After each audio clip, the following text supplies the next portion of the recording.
ನಮಸ್ಕಾರ ಸ್ನೇಹಿತರೆ, welcome back to my YouTube channel. ಬನ್ನಿ ಇವತ್ತಿನ ರಾಮಾಚಾರ್ಯ ಹಾಗೂ ಯಜಮಾನ ಮಿಲನ ಸಂಚಿಕೆಯಲ್ಲಿ ಏನೇನಾಗುತ್ತೆ ಅಂತ ನೋಡ್ಕೊಂಬರೋಣ. ಅದಕ್ಕೂ ಮುಂಚೆ ಯಾರೇ ನನ್ನ ಚಾನಲ್ನ ಹೊಸದಾಗಿ ನೋಡ್ತಾ ಇದ್ದೀರಾ ಪ್ಲೀಸ್ ಸಬ್ಸ್ಕ್ರೈಬ್ ಮಾಡಿ, ಸಪೋರ್ಟ್ ಮಾಡಿ ಅಂತ ಕೇಳ್ತಾ, ಹಿಂದಿನ ಸಂಚಿಕೆಯಲ್ಲಿ ಅನಿಕಾ ರಾಘುಗೆ ಒಂದು ಕಿಸ್ ಮಾಡಿ ಹೋಗಿರ್ತಾಳೆ. ಸೊ ಆ ಮಾರ್ಕು ಇನ್ನು ರಾಘು ಕೆನೆ ಮೇಲೆ ಹಾಗೆ ಇರುತ್ತೆ. ಅವ್ನ ಫ್ರೆಂಡ್ ಬರ್ತಾನೆ. ಫ್ರೆಂಡ್ ಬಂದು ಏನಪ್ಪ ನಿಂದೆ ಅದೃಷ್ಟ, ಎರಡೆರಡು ಲೈಫು ಏನಪ್ಪ ಅಂತ ಕಾಡಿಸ್ತಿರ್ತಾನೆ. ಅದಕ್ಕೆ ನೀನು ಸುಮ್ಮನಿರೋ ಅಂತ ಬೈತಾನೆ.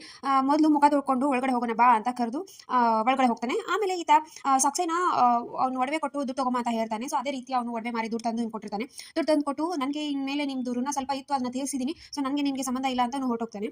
ಆಮೇಲೆ ಈತ ಜಾನ್ಸಿ ತಾತ ಕಾಲ್ ಮಾಡಿ, ಯಾಕಮ್ಮ ಎಲ್ಲಿ ಬರಲೇ ಇಲ್ವಲ್ಲ ಮನೆಗೆ ಅಂತ ಕಾಲ್ ಮಾಡ್ತಾನೆ. ಇಲ್ಲ ತಾತ, ನಾನು ರಾಮಾಚಾರಿ ನನ್ನ ಮನೇಲಿ ಇದ್ದೀನಿ, ಚಾರು ಒಬ್ಬಳೇ ಇದ್ದಾಳೆ, ರಾಮಾಚಾರಿ ಇಲ್ಲ, ಸೊ ಹಾಗಾಗಿ ನಾನು ಇದ್ದೀನಿ ಅಂತ ಹೇಳ್ತಾರೆ. ಹೌದಾ, ನೀನು ಎಲ್ಲಿ ನಾನು ಹೇಳಿರೋ ಮಾತಕ್ಕೆ ಬೇಸರ ಮಾಡ್ಕೊಂಡು ಹೋಗ್ಬಿಟ್ಟಿದ್ಯಾ ಅಂತ ಅನ್ಕೊಂಡೆ, ಮನೆಗೆ ಬರಲಿಲ್ವಲ್ಲ ಅಂತ ತಾತ ಹೇಳ್ತಾನೆ. ಹೌದು, ಬೇಜಾರಾಗಿದೆ, ಆದರೆ ಮನೆಗೆ ಬರದೇ ಇರೋಷ್ಟೇನಿಲ್ಲ ತಾತ, ಬರ್ತೀನಿ, ಆದರೆ ಇವತ್ತೊಂದಿನ ಇಲ್ಲೇ ಇರ್ತೀನಿ ಅಂತ ಹೇಳ್ತಾಳೆ.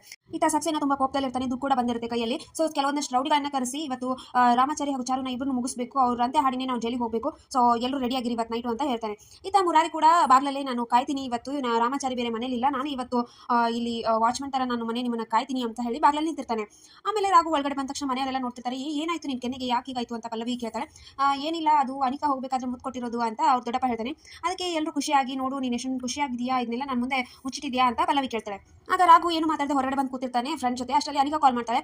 ಪಿಕ್ ಮಾಡ್ತಿರೋದಿಲ್ಲ, ಕಾಲ್ ಪಿಕ್ ಮಾಡಪ್ಪ, ಏನಾದರೂ ಪರ್ಸನಲ್ ಇರ್ಬೋದು ಅಂತ ಹೇಳ್ತಾನೆ. ಅದಕ್ಕೆ ಪಿಕ್ ಮಾಡಿ ಮಾತಾಡ್ಬೇಕಾದ್ರೆ ಹೇಳ್ತಾಳೆ, ನನಗೆ ಮದುವೆ ಯಾವಾಗ ಹತ್ರ ಬರುತ್ತೋ ಇವತ್ತು ನಾನು ನಿಮಗೆ ಕಿಸ್ ಮಾಡಿರೋ ಕ್ಷಣ ಮರೆಯಕ್ಕೆ ಆಗ್ತಾ ಇಲ್ಲ ಅಂತ ಎಲ್ಲ ಹೇಳ್ತಿರ್ತಾಳೆ. ಆಮೇಲೆ ಸರಿ ಆಯ್ತು, ನಂಗೆ ಇದೇ ಬರ್ತಾ ಇದೆ, ಗುಡ್ ನೈಟ್ ಅಂತ ರಾಘು ಹೇಳ್ತಾನೆ. ಸರಿ ಆಯ್ತು, ಗುಡ್ ನೈಟ್, ಬಾಯ್ ಅಂತ ಹೇಳ್ತಾಳೆ. ಅಷ್ಟರಲ್ಲಿ ರಾಘು ಬಾಯ್ ಜಾನ್ಸಿ ಅಂತ ಹೇಳ್ಬಿಡ್ತಾನೆ. ಅವಾಗ ಅನಿಕಾಗೆ ತುಂಬಾ ಬೇಸಿಕ್ ಬರುತ್ತೆ. ಓಕೆ ಸರಿ ಸಾರಿ ಬಾಯ್ ಅಂತ ರಾಘು ಇಟ್ಬಿಡ್ತಾನೆ. ಈತ ಮುರಾರಿ ಬಾಗ್ಲಲ್ಲೇ ವೇಟ್ ಮಾಡ್ತಿರ್ತಾನೆ. ಒಳಗಡೆ ಜಾನ್ಸಿ ಹಾಗೆ ಚಾರು ಇಬ್ರು ಮಾತಾಡ್ತಿರ್ತಾರೆ. ಪ್ರೆಗ್ನೆನ್ಸಿ ಅಂದ್ರೆ ಆ ಥರ ಅಲ್ವಾ, ಈ ಥರ ಅಲ್ವಾ ಅಂತ, ನಿಮ್ಗೆ ಹೆಣ್ಮಗು ಬೇಕಾ ಗಂಡ್ಮಗು ಬೇಕಾ ಅಂತ ಇಬ್ರು ಮಾತಾಡ್ತಿರ್ತಾರೆ. ಅಷ್ಟರಲ್ಲಿ ಹೊರಗಡೆಯಿಂದ ಸಕ್ಸೇನ ಅವ್ರ ರೌಡಿಗಳು ಎಲ್ಲ ಸೇರಿ ಹೊರಗಡೆ ಬರ್ತಿರ್ತಾರೆ. ರಾಮಾಚಾರಿ ಅಂತೂ ಇಲ್ಲ, ಚಾರುನ ಬಿಡಬಾರ್ದು, ಅವ್ರ ಮಗುನು ಬಿಡಬಾರ್ದು, ಸಾಯಿಸಬೇಕು ಅಂತ ಬರ್ತಿರ್ತಾರೆ. ಆಮೇಲೆ ಈತ ರಾಮಾಚಾರಿ ಅವರಮ್ಮ ತುಂಬಾ ಪೂಜೆ ಎಲ್ಲ ಮುಗಿಸ್ಕೊಂಡು, ಆದ್ರೆ ಯಾಕೋ ಮನಸ್ಸಲ್ಲಿ ಕಳವಳ ಇದೆ, ಚಾರು ಒಂದ್ಸರಿ ಕಾಲ್ ಮಾಡಿ ಮಾತಾಡು ಅಂತ ಹೇಳ್ತಾನೆ. ಅದೇ ರೀತಿ ರಾಮಾಚಾರಿ ಕಾಲ್ ಮಾಡಿ ಮಾತಾಡ್ತಾನೆ. ಏನೋ ತೊಂದರೆ ಇಲ್ಲ ಅಂತ ಅಮ್ಮ ಅಂತ ಹೇಳಿ, ಸರಿ ಹಾಗಿದ್ರೆ ಬೇಗ ಹೊರಡೋಣ ಅಂತ ಹೇಳಿ ಹೊರಡ್ತಿರ್ತಾರೆ. ಆಮೇಲೆ ಈತ ಮುರಾರಿಗೆ ನಿಂತಿರ್ತಾನೆ. ರೌಡಿಗಳೆಲ್ಲ ಟಾರ್ಚ್ ಇಟ್ಕೊಂಡು ಬರ್ತಾರೆ. ಬಂದು ಅವನ ಸುತ್ತಲೂ ಆವರಿಸ್ಕೋತಾರೆ.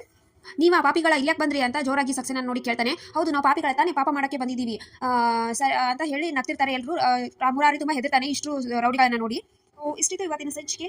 ನೋಡೋಣ ಮುರಾರಿ ಅವ್ರನ್ನೆಲ್ಲ ಕಾಪಾಡ್ತಾನೆ ಏನಾಗುತ್ತೆ ಅಂತ ಮುಂದಿನ ಸಂಚಿಕೆಯಲ್ಲಿ. ಅಲ್ಲಿವರೆಗೂ see you in the next vlog. Bye.